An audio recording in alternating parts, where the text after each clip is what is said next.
Oi, pessoal. Então, essa é a nossa aula de número 21 sobre técnicas finais.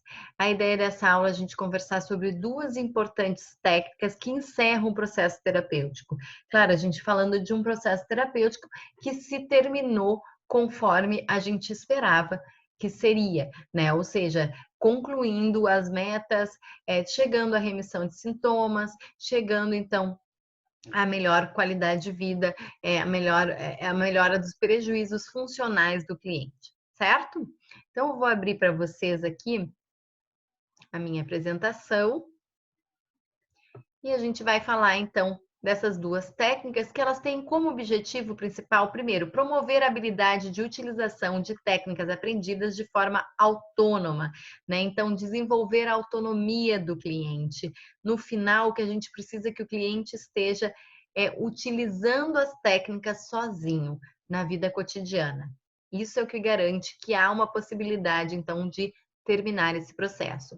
Favorecer a autoconfiança do cliente sobre sua capacidade de lidar de forma funcional com os motivos do tratamento. Então, a ideia de que o cliente se sinta seguro, autoconfiante para lidar com sintomas caso ele venha aparecer novamente. Então, a gente conclui com a remissão de sintomas, mas não necessariamente esses sintomas não aparecerão mais. E o importante é o cliente se sentir seguro que ele sabe como lidar com essas situações. Realizar um processo de alta seguro, né? De forma que os sintomas notadamente reduzidos não retornem e intensifiquem. Então, essa é a grande relacionado bastante com a prevenção de recaída, né? Que o cliente então consiga identificar sintomas que estão inicialmente aparecendo e consiga agir antes que isso se torne num episódio depressivo, num transtorno já descrito, ou seja, se una a outros sintomas e o cliente então retorne no estado em que ele chegou na terapia. Vamos lá então falar um pouco de prevenção de recaída, né? O que é a prevenção de recaída? Algumas pessoas na prova, no caso do João, confundiram ali a prevenção de recaída com a prevenção de resposta. Apareceu no caso do João a prevenção de recaída. Sim, por quê? Porque ela é uma característica do processo terapêutico. Né? Então, haviam outras técnicas, eu pedi 4 técnicas para vocês, né? Mas algumas pessoas pegaram o trecho de prevenção de recaída e chamaram de prevenção de resposta, que são técnicas diferentes. A prevenção de resposta é uma técnica que visa orientar o cliente para que não realize um comportamento compulsivo, é uma técnica que envolve uma ansiedade, envolve uma certa angústia do cliente deixar de fazer aquele comportamento compulsivo que ele tinha como uma forma de lidar com a ansiedade, né? Então, é muito angustiante não fazer aquilo, né? No caso ali do trecho, né, quando os ataques de pânico param de ser realizados e o cliente sabe como manejar caso eles venham a acontecer, a gente está falando de prevenção de recaída, que é o grande foco da prevenção de recaída, consiste em fortalecer o caráter pedagógico da terapia cognitivo-comportamental. Então, a gente vai informando para o cliente a importância de incorporar as técnicas no seu repertório de enfrentamento na vida cotidiana, para ele se tornar o seu próprio terapeuta. Então, na verdade, a prevenção de recaída, ela inicia no início do processo terapêutico e vai se efetivar ao final do processo terapêutico, porque ela é nada mais do que a confirmação de que o cliente aprendeu a manejar as situações. E na medida em que ele sabe manejar as situações, que ele se sente seguro e que ele consegue fazer isso de forma independente e autônoma, então ele vai saber lidar de forma a prevenir recaídas, certo? Então, assim, alguns passos importantes para a gente chegar ao final e conseguir construir um plano, por exemplo, de prevenção de recaída. Né? Então, primeiro, desde o início, frisar que a terapia é de tempo limitado, já que o objetivo é ensinar o cliente como lidar consigo mesmo e com seus problemas. Tá? Então, é fundamental que o cliente entenda isso, que a terapia ela é um processo com início, meio e fim, e que após esse processo ele vai aprender a lidar com alguns sintomas. Em geral, ao final do processo, ele vai ter uma redução significativa de sintomas, se não tiver a completa remissão de sintomas, mas o importante é que, além dele ter essa remissão de sintomas, ele saiba lidar com eles caso venha aparecer novamente. Esse é o grande foco da terapia e é o que a gente foca na prevenção de recaída. Elucidar sobre o processo terapêutico como um percurso de progressos e retrocessos até alcançar a estabilização e o padrão funcional e aceitável. Então, aqui também é muito importante que o cliente entenda que ao longo do processo ele pode ter recaídas e que o importante é ele saber lidar com isso, né? Ele saber manejar isso. Né, alinhar as expectativas dele, não só durante o processo terapêutico, ele também vai ter isso depois, ao longo da vida. Podem ter situações novas que ele daqui a pouco recai em funcionamentos anteriores e que daí ele possa se dar conta e não manter esse funcionamento anterior, mas retornar para o funcionamento aprendido, certo? Bom, discutir a conceituação cognitiva com o cliente também é muito importante para a prevenção de recaída, porque é o primeiro passo onde o cliente se sente corresponsável pelo processo terapêutico, onde ele vai identificar ali que ele precisa aprender o modelo cognitivo e que aprendendo a fazer essa conceituação cognitiva, ele vai também aprendendo uma técnica de identificação da forma como ele acaba desenvolvendo o sintoma, tá? Desmistificar a crença no poder mágico da terapia. Então, é uma questão muito importante. Muitas vezes o cliente ele consegue se sentir melhor diante de situações que antes eram potencialmente estressoras e ele diz: ai, olha que mágica, é a minha terapia que está funcionando. E a gente precisa, então, explicar para o cliente que não é a terapia, não é o terapeuta que é mágico, mas sim que ele utilizou técnicas que trouxeram para ele a melhora e ele pode generalizar isso, aplicar em outras situações. Então, a gente vai, então, explicar a técnica de uma forma muito clara, pedagógica, para que ele consiga generalizar e aplicar em outras situações. Atribuir ao cliente o progresso alcançado, estimulando a independência e a autonomia e a autoconfiança. Então, é fundamental que o cliente entenda que o progresso que ele teve não foi por causa do terapeuta ou por causa da técnica, mas sim porque ele utilizou a técnica, porque ele assumiu aquilo na sua vida cotidiana, ele topou mudar a estratégia. Né? Então, isso é fundamental, que ele veja que só houve mudança porque ele fez isso.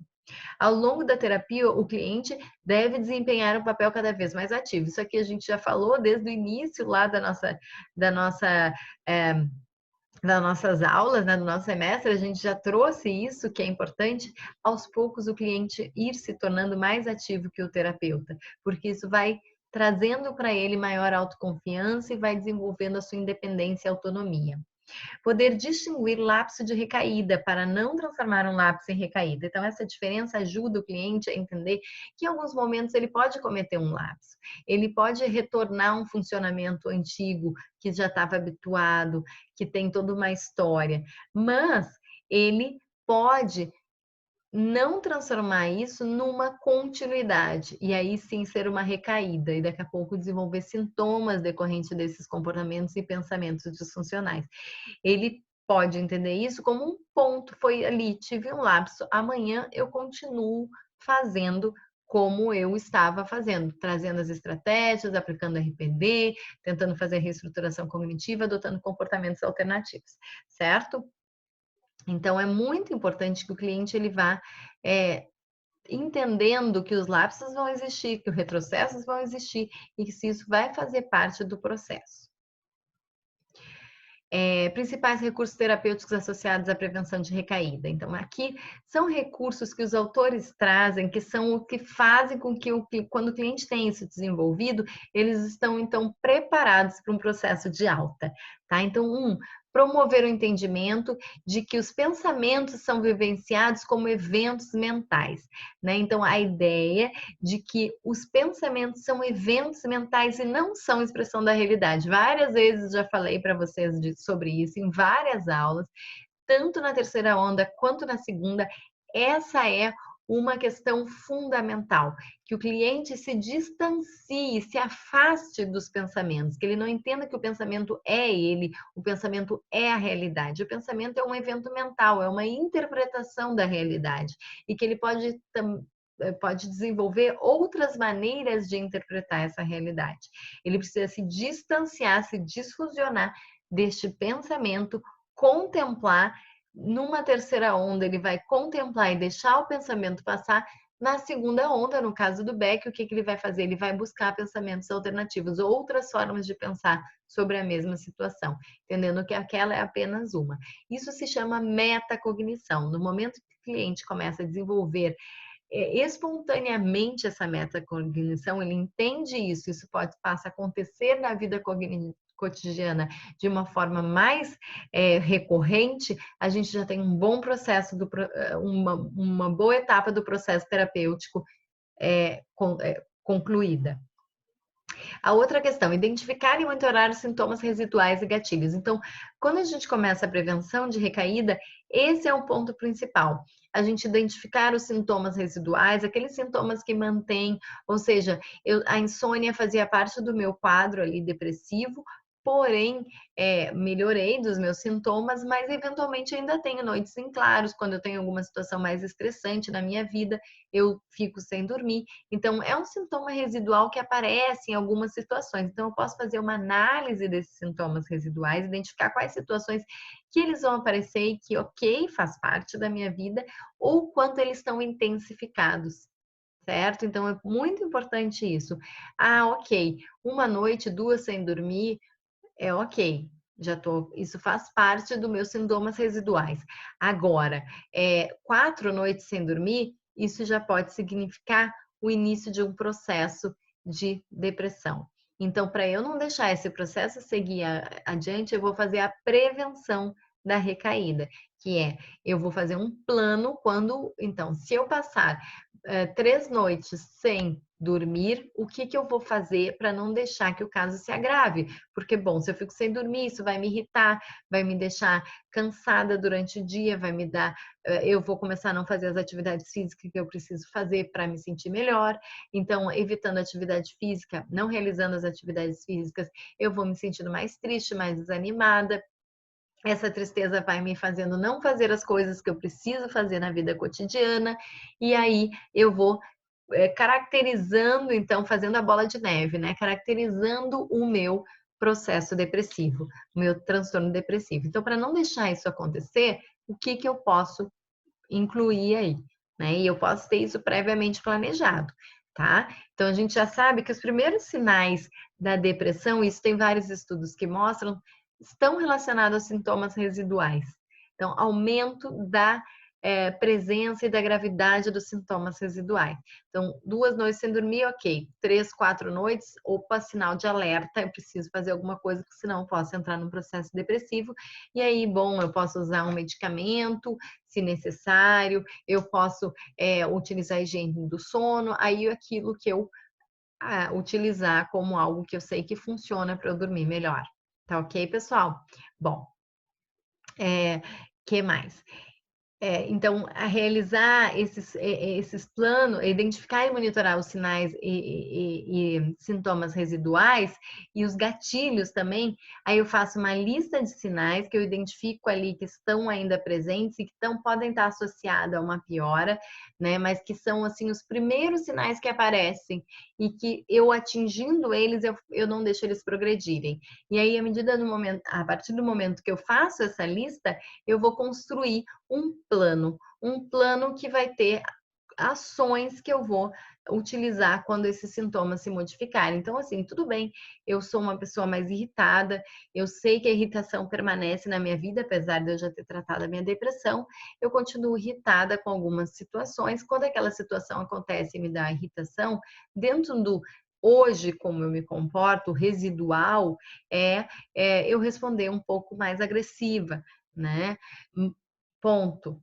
Agora, se em algum momento eu me descontrolar ao ponto de eu bater a porta, quebrar um espelho, quebrar um objeto, opa, já não é mais a irritabilidade residual, já tem um acréscimo aí de comportamento disfuncional, tá? Então eu já tenho que ficar alerta, porque eu tenho que agir nesse momento antes que isso se transforme na porta de entrada para o transtorno depressivo.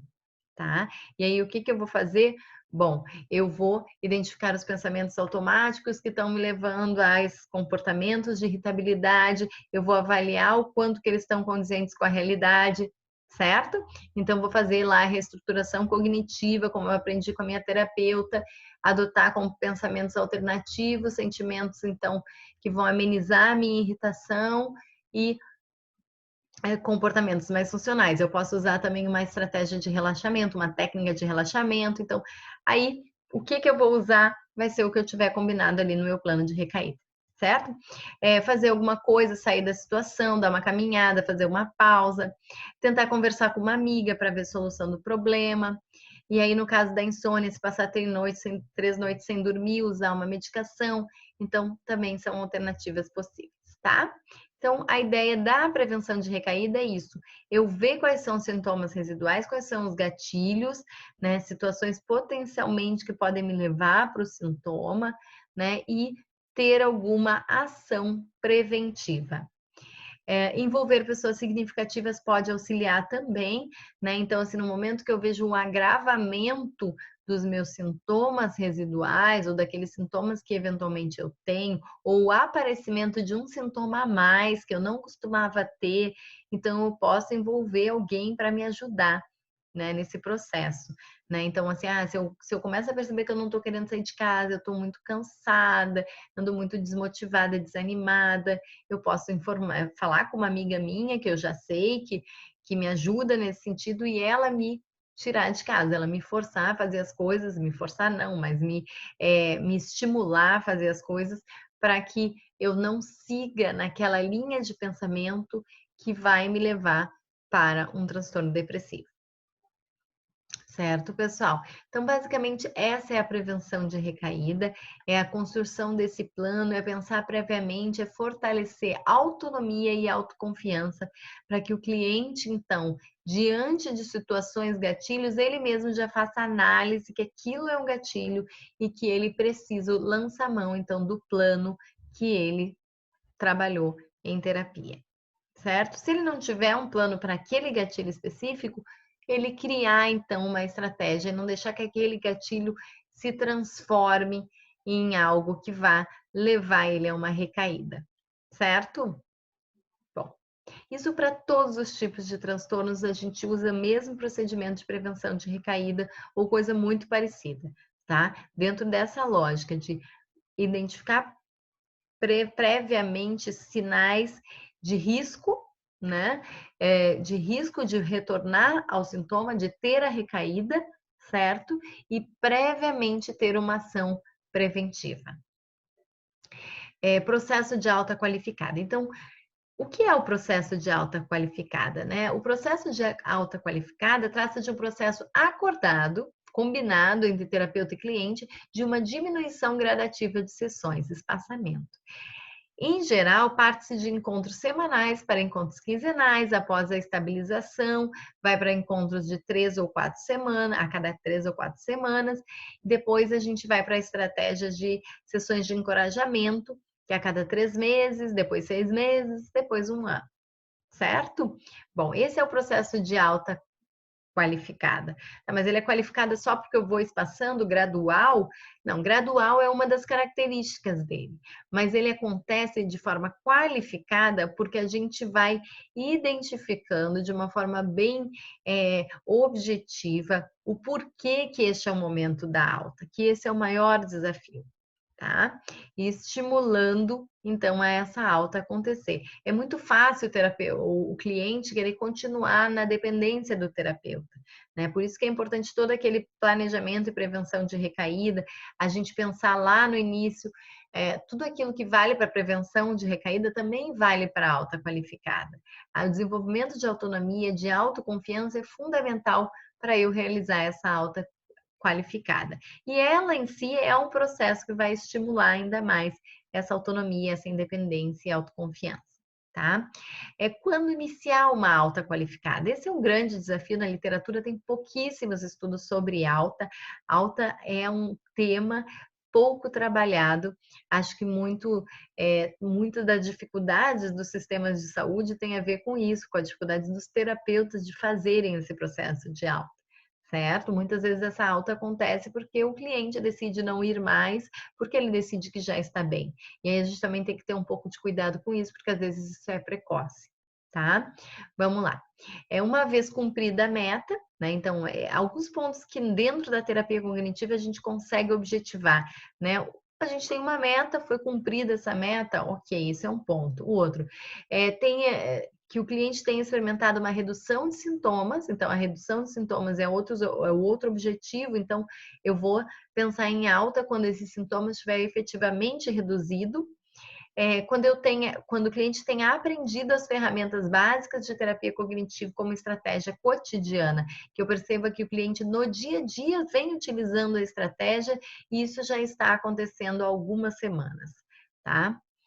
Cuidado, encerramento prematuro, tá? O que é isso, encerramento prematuro? Quando houver alívio rápido dos sintomas, após 2 ou 3 sessões, o cliente já relata que ele já não sente mais os sintomas, que ele está se sentindo muito bem, né? E aí ele meio que se define assim, acho que eu já posso ter alta, não preciso mais da terapia.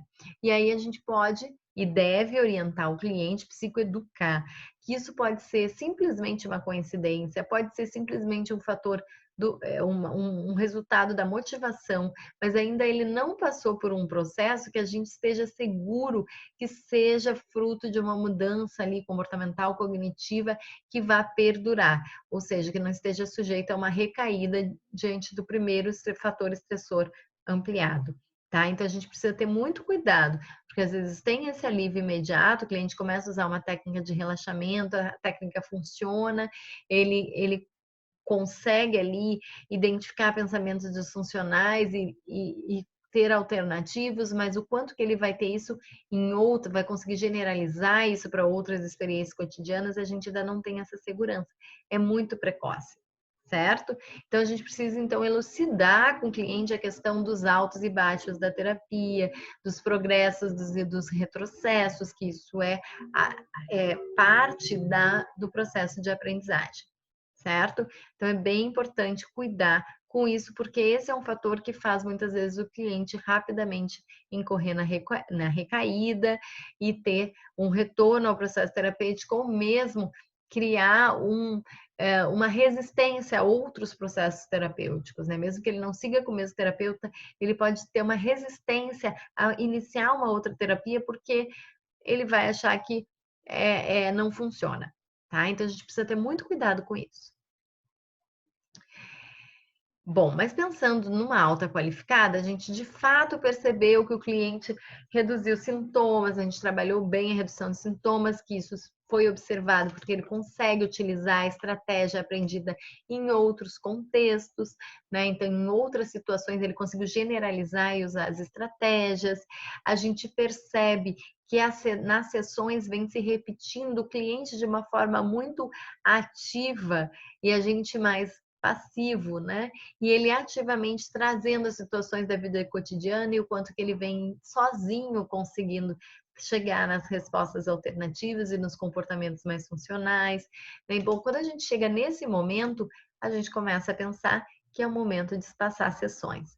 E aí, alguns desafios que podem aparecer. Primeiro, aumento da ansiedade e sentimento de abandono por parte do cliente, né? Então, quando a gente começa a conversar com o cliente sobre alta, ele pode iniciar com um processo de aumento de ansiedade, tá? E aí é importante que a gente tenha algumas técnicas para que a gente não mergulhe nessa ansiedade, o cliente repense, eu acho que de repente ele não está preparado mesmo, enfim, a ansiedade faz parte desse momento de romper, né? E aí é importante que a gente então revise o quanto que isso faz sentido, tem a ver com a realidade ou é em base num pensamento distorcido do cliente, disfuncional, né? Que tem a ver com essa insegurança do rompimento, tá?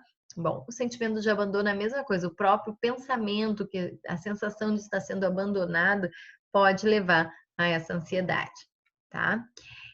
Bom, técnicas para lidar com isso e a gente avaliar o quanto que essa ansiedade é uma ansiedade em função de romper, iniciar uma vida diferente, nova, né? Seguir sozinho. ou é de fato uma ansiedade por não ter conseguido ainda chegar num momento de autoconfiança suficiente para iniciar, para continuar sozinho. Então vamos lá. Analisar com o cliente as vantagens e a desvantagem do espaçamento. Então, aquela técnica que a gente já conhece, né? Identificar os prós e os contras do espaçamento, né? E aí, muitas vezes, o cliente não vai conseguir ver vantagem, a gente precisa trazer para ele que uma das vantagens é ele conseguir fazer as coisas mais sozinho. Ele já vem conseguindo e ele, com o espaçamento, só vai percebendo que ele está fazendo sozinho, né? Que a terapia está sendo apenas um local onde ele vai contar o que ele tem feito, mas ele está fazendo sozinho, já não está mais aprendendo na terapia, ele está aprendendo sozinho. Enxergar o espaçamento como um experimento que visa testar a autonomia. Então, essa é uma outra questão muito importante, né? Que o cliente consiga enxergar o espaçamento como um processo experimental, que a gente vai começar a testar se ele consegue seguir sozinho. E a cada sessão a gente vai avaliando se a gente vai continuar nessa frequência ou a gente vai voltar na frequência anterior, vamos voltar uma vez por semana, ou se a gente vai passar para uma vez a cada 3 semanas, certo? Então, trazer para o cliente que sempre há uma possibilidade de retornar ao momento anterior. Isso também ajuda a trabalhar o sentimento de abandono. Revisar o que foi aprendido na terapia. Então, assim, 3 estratégias interessantes para qualificar a autoconfiança, para melhorar a autoconfiança do cliente. A carta ao terapeuta, então o cliente escreveu uma carta contando que coisas que ele acha que aprendeu nesse processo, de onde ele partiu e onde ele chegou, ele contando os recursos que ele foi adquirindo ao longo desse processo. Para o terapeuta, na verdade, ele está escrevendo uma carta que é para ele se autoconfirmar, se autoafirmar. Terapeuta lista evidências de melhora. Então, a gente pode fazer isso com ele. Tá, vamos ver aqui todas as evidências de que você está melhor, de que de fato você já está fazendo sozinho. Isso para o cliente, então, enxergar, ter mais concretude no quanto que ele está fazendo as coisas sozinho. Outra técnica é o questionário sobre eficácia terapêutica, né? Então, também colocar ali as metas, como que o cliente chegou em termos de sintomas, em termos de disfuncionalidade na vida cotidiana, e ele ir vendo se ele concorda ou não, o quanto que aquilo modificou na vida dele. Tá? E esses recursos, eles vão nos ajudar a ver se de fato é o momento, tá? Porque às vezes a gente tem a sensação que é o momento, mas o cliente ainda está muito inseguro. E se o cliente ele está tão inseguro, a gente precisa, então, trabalhar um pouquinho mais essa autoconfiança até começar o espaçamento, certo? Mostrar-se orgulhoso pelo progresso do cliente, né? Então, isso é uma questão interessante, isso vai trabalhar o sentimento de abandono, como que a gente pode trazer para o cliente a questão de como a gente está se sentindo, fazer uma autorrevelação, né? Que também para a gente não é fácil construir esse afastamento, né?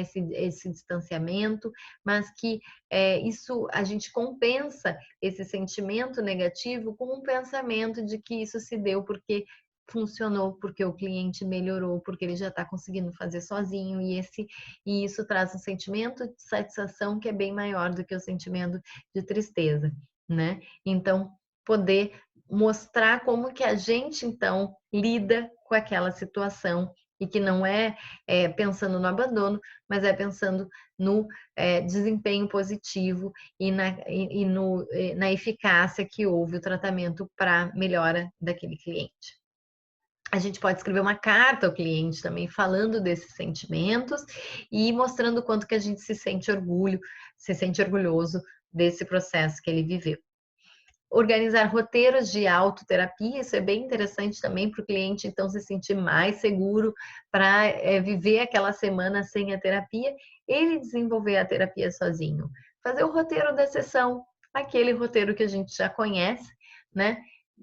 Escrever para ele, para que ele possa fazendo sozinho. Como que foi meu sentimento na semana? Quais temas eu quero tratar?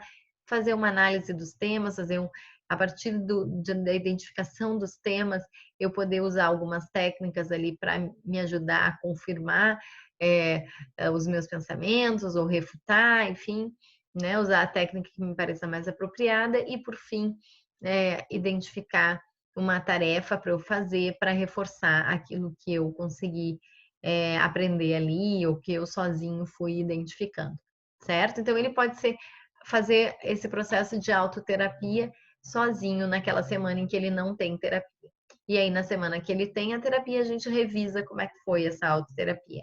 Alguns clientes aderem bem, outros não tanto, mas é interessante quando aderem, porque fica mais fácil de desenvolvendo essa autonomia. O cliente vai vendo na prática o quanto que ele já está resolvendo muita coisa sozinho. Às vezes ele nem faz todo o processo de autoterapia, faz uma parte e já vai vendo o resultado ali, que ele fazendo, não precisa fazer escrito, né? Ele fazendo mentalmente, ele já consegue chegar em boas respostas em sentimentos mais funcionais. E, por fim, preparar para retrocessos após o término, né? Então, isso é muito importante que o cliente, ele aceite que depois do término, ele pode sim ter ainda um ataque de pânico, que isso faz parte da vida, que as pessoas têm isso. O importante é ele saber lidar de uma maneira que aqueles sintomas não se tornem um real ataque de pânico. Então, ele pode ter sintomas, melhor me expressando, né? Mas aquilo não vai ter a proporção e a angústia que tinha relacionado ao ataque de pânico, porque ele já está se relacionando com esse sintoma de uma forma diferente, ele já sabe lidar de uma forma diferente. Ele tem técnica de relaxamento, ele já sabe que aquilo vai passar, que tem início, meio e fim, que tem a ver com alguns pensamentos que ele está tendo no momento, que não é um sintoma de que ele está tendo um infarto, ou que ele vai morrer, ou que ele vai enlouquecer, certo? Então, ele poder ir trabalhando e se falando essas coisas. E saber que pode ter recaída, pode ter esses retrocessos, mas isso não significa que é uma recaída, é um lapso, né? Aconteceu ali um retrocesso, mas isso não significa que ele voltou a ter o transtorno que ele tinha quando ele iniciou a terapia, certo? Outra questão são os desafios do terapeuta. Então, essa é a última etapa da nossa aula de hoje, né? A gente falar um pouco de como que o terapeuta ele tem a segurança de que a redução do sintoma ou as estratégias mais funcionais observadas no cliente são clinicamente suficientes para encerrar o tratamento, né? Em que momento que a gente tem essa certeza que o cliente está pronto para encerrar o tratamento?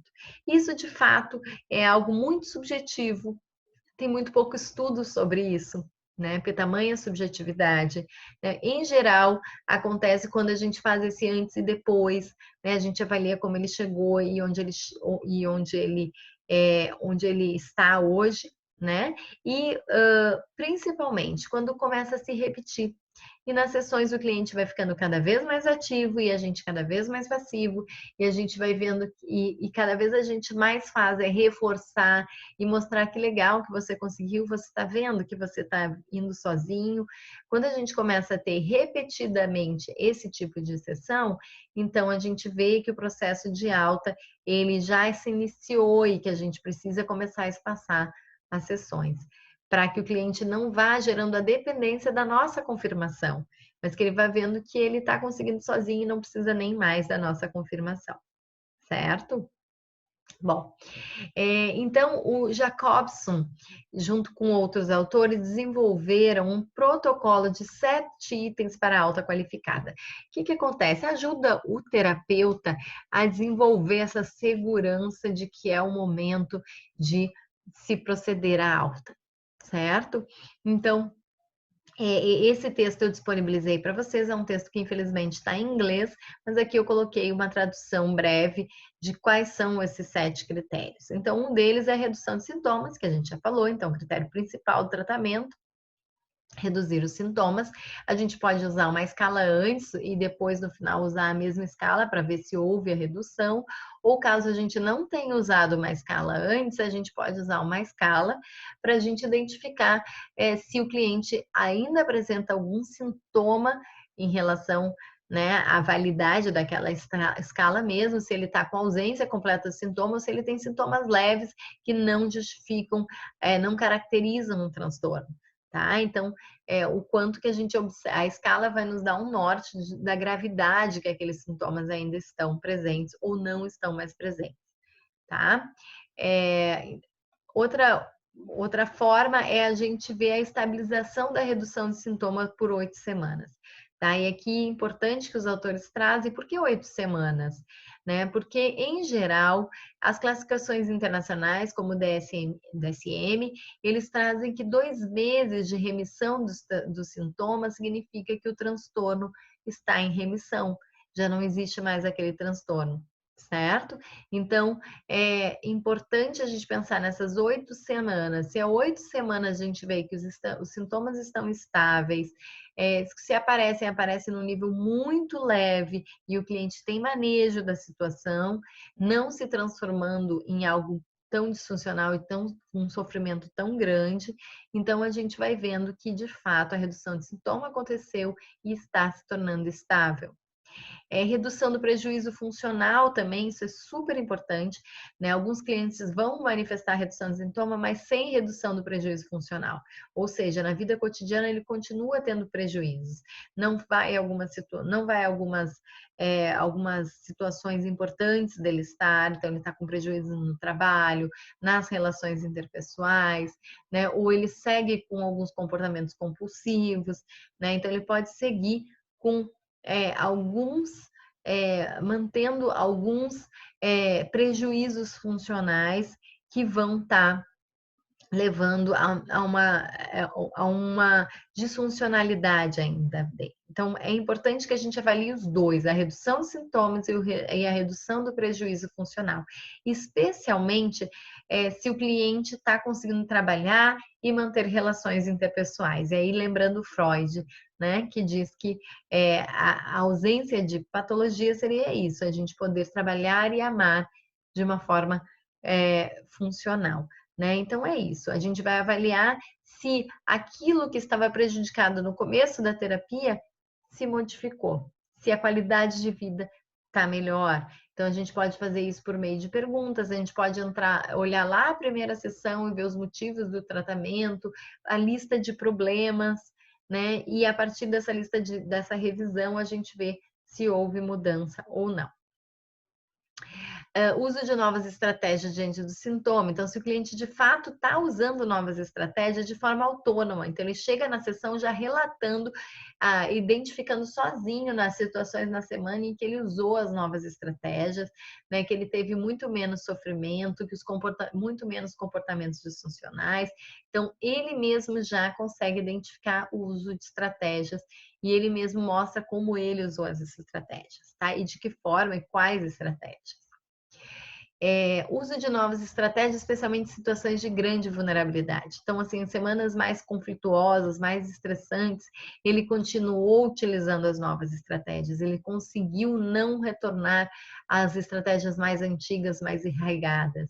Bom, isso tem um grande impacto aí no processo, em pensar um processo de alta.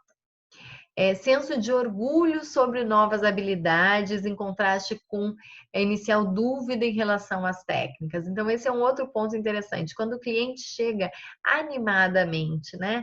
Ele chega contando como ele lidou com a situação, feliz por ter conseguido lidar daquela forma, vendo que de fato ele está conseguindo ter as estratégias. Né? Ele mesmo usando os termos da terapia cognitiva, né? Então ele conta os pensamentos, o meu pensamento automático foi esse, eu fiz um teste de evidências.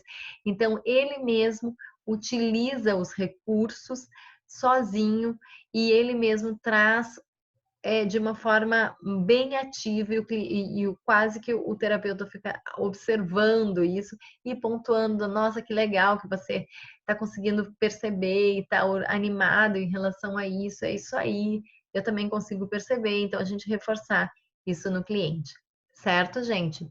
Bom, e por fim, o 7º item é generalização das estratégias aprendidas para outras áreas além das áreas alvos da terapia, né? Então, em outros contextos, em outras situações, o cliente ele foi usando as estratégias, então ele vai generalizando aquilo. Aquilo vai ficando, ele consegue ir para além do que foi trabalhado na terapia, além da tarefa de casa.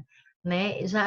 Já automaticamente ele vai buscando o recurso da reestruturação cognitiva, vai buscando os recursos que ele aprendeu, as técnicas de relaxamento, enfim, que foram sendo disponibilizadas para ele para outros contextos também, né? E ele traz isso como um recurso que ele utilizou na hora, né, de forma espontânea. Aí a gente tem uma boa garantia de que, bom, podemos pensar em alta, certo, pessoal? Então, trabalhando esses 7, se o cliente apresenta esses 7 itens de uma forma bem clara para o terapeuta, né, e para ele mesmo também, então a gente tem aí uma certeza de que podemos espaçar as sessões. No caso, os autores trazem ainda que se eu tiver os 4 primeiros itens que eu botei aqui em laranja, se esses 4 primeiros itens estiverem bem claros, bem definidos de que de fato estão ocorrendo, né? Então aí principalmente nessa ordem hierárquica, né? Então eu de fato posso iniciar um processo de alta qualificada, certo? Porque os outros 3 itens, o próprio processo de alta pode ir favorecendo que eles se confirmem, tá? Então, aqui embaixo é justamente isso, a gente destaca os 4 primeiros itens como os itens fundamentais para se pensar num processo de alta. Os outros 3 podem acontecer durante os espaçamentos, justamente pela autonomia, pela autoconfiança que o espaçamento ele vai trazendo, certo, pessoal? Bom, então aqui a gente encerra as nossas técnicas, né? O processo de alta ele vai se dando então de maneira gradual, sempre avaliando com o cliente, e à medida que ele vai se afastando, também o vínculo vai ficando diferente, né? À medida em que ele consegue então dar aquele tchau com mais segurança, com mais confiança de que é o melhor para ele nesse momento, certo? É muito interessante de ver esse processo. Eu trouxe para vocês como atividade da nossa aula de hoje, e garantir a presença de vocês, uma carta de uma cliente real mesmo. Então, vou pedir para vocês terem muito cuidado com esse documento, não está exposto o nome dela, nem nada que exponha a pessoa dela diretamente, tá? Ela me autorizou a utilizar essa carta para fins pedagógicos, tá? Então, cuidado, não compartilhem, não coloquem em áreas públicas, simplesmente para vocês olharem essa carta. Eu quero que vocês olhem essa carta, eu coloquei ali a instrução da atividade, olhem a carta e pensem se essa cliente está preparada ou não para um processo de alta e por quê, tá? Essa é a nossa atividade da aula de hoje. Obrigada, pessoal. Nos vemos então na nossa próxima aula.